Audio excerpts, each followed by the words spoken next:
Hi viewers, మన మహిళా లోకం ఛానల్లో ఈరోజు వచ్చేసి గార్డెనింగ్ టిప్.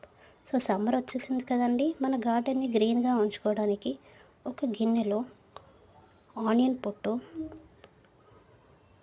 అరటి తొక్క, యాపిల్ తొక్క, 1 spoon of tea powder, next వచ్చేసి 1 గ్లాస్ ఆఫ్ వాటర్ ఆ గిన్నెలో పోసేసి స్పూన్ తీసుకొని బాగా కలిపేసేయండి. అన్నీ మిక్స్ అయ్యేలాగా ఇలా కలిపేసుకున్నాక స్టవ్ ఆన్ చేసి స్టవ్ మీద పెట్టేసుకొని వాటర్ని అంతా ఒకసారి కలిపేస్తే దానిలో ఉన్న విటమిన్స్ అన్నీ వాటర్లో ఇంకిపోతాయి అన్నమాట. నెక్స్ట్ వచ్చేసి వడగట్టేసుకుందాం. ఇలా వడగట్టేసుకున్నాక ఆ వాటర్ చల్లారాలి బాగా. అలా చల్లారిన వాటర్ని ఒక డబ్బాలో వేసేసి స్ప్రే చేసేయడమే. ఇలాంటి డబ్బాలు మీ ఇంట్లో కూడా ఉంటాయి కదండి. ఇలా స్ప్రే చేసేయండి. సమ్మర్లో మీ గార్డెనింగ్ గ్రీన్.